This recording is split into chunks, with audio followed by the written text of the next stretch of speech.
জানেন আপনারা এখানে অবস্থান করছেন, কিন্তু তাদের কেউ আপনাদেরকে গুরুত্ব দেয়নি। আপনাদের কাছে এসে আপনাদের দুটি কথা, আপনাদের দুঃখের কথা, কষ্টের কথা, আপনাদের বেদনার কথা তারা শোনেনি। আমি ধিক্কার জানাই তাদের প্রতি। এখানে যারা রয়েছে তারা সকলে এই সমাজের শিক্ষক, আমাদের শিক্ষক। আমি নিজেও প্রাথমিক বিদ্যালয়ে পড়াশোনা করছি। আমার হাতে খড়ি একটি বেসরকারি প্রাথমিক বিদ্যালয়ে। গতকাল আমাদের অফিসে বিধান ভাই আমার একই এলাকার তিনি গিয়েছিলেন কয়েকজন শিক্ষককে সাথে নিয়ে। আমি তার কথাগুলো শুনে অত্যন্ত হতবাক হয়েছি যে আসলে এই বেসরকারি প্রাইমারি স্কুলের শিক্ষকরা কোনো বেতন ভাতা পান না। আমি তাদেরকে জিজ্ঞেস করলাম যে আপনাদের জীবনে অর্ধেকের বেশি সময় পার হয়ে গেছে, চুল পেকে গিয়েছে, দাড়ি পেকে গিয়েছে, এতদিন আপনারা কিভাবে চলবেন, কিভাবে আপনাদের জীবন চলল, কিভাবে সংসার চালাবেন?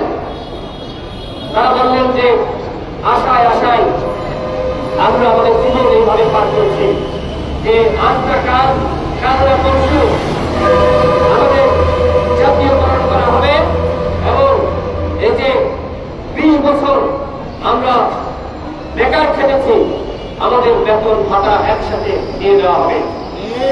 সেই স্বপ্ন দেখে আমরা এইভাবে আমরা স্কুলে শিক্ষকতা করেছি। প্রথমে আওয়ামী লীগ, জামাত, বিএনপি তত্ত্ব দিয়ে এই বিদ্যালয়গুলোকে আওয়ামী লীগ তারা জাতীয়করণ করেনি।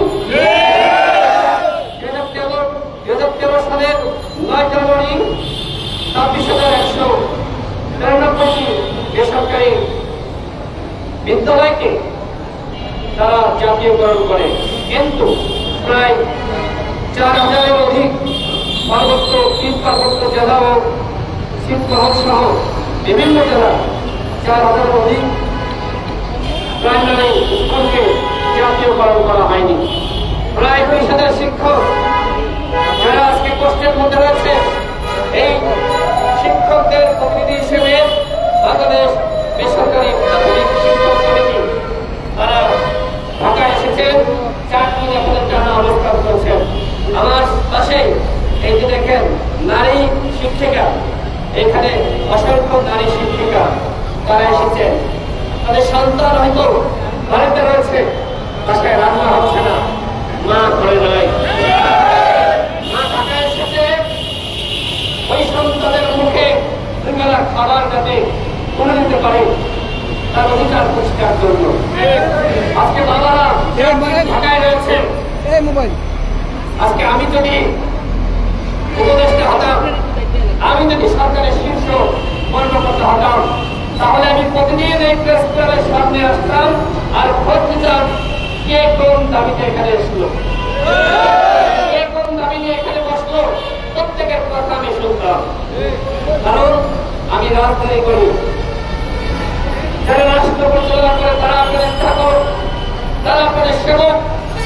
এই সেবকের দায়িত্ব এই রাষ্ট্রের মালিকদের খোঁজ খবর না, মালিকদের কি করছে, কি দাবি নিয়ে তারা রাস্তায় নেমেছে তার খোঁজ খবর না।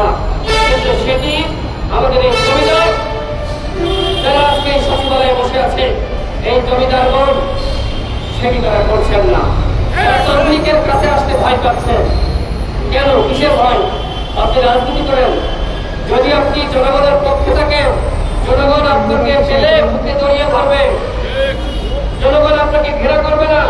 তাহলে আপনি কেন জনগণের থেকে আপনি দূরে থাকছেন? শেখ হাসিনা জনবিচ্ছিন্ন হয়ে গিয়েছিল শুধুমাত্র জনগণের কথা না শোনার কারণে, জনগণকে গুরুত্ব না দেওয়ার কারণে। আজকে যদি আপনারা এই শিক্ষকদের কথা না শোনেন, জনগণের কথা না শোনেন, তারা কি দাবি নিয়ে রাজপথে নামছে সেটি তোয়াক্কা না করেন, তাহলে আপনারাও কিন্তু জনবিচ্ছিন্ন হয়ে যাবেন। আমি এই শিক্ষক সমাজের প্রতি শ্রদ্ধা রেখে বলছি, আপনারা এখানে অনেক কষ্ট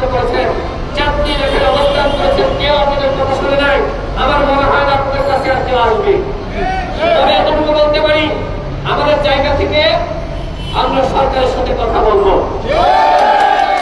আপনাদের এই দাবি আমরা মিডিয়ার মাধ্যমে আমরা সরকারের কাছে তুলে ধরবো এবং সরাসরি যখন আমাদের সাক্ষাৎ হবে, আমাদের তো প্রায় সংলাপ হয়, আমরা প্রধান উপদেষ্টা থেকে শুরু করে শিক্ষা উপদেষ্টা, আমরা তার কাছে ইনশাআল্লাহ আমাদের দাবিগুলো পৌঁছে দেব।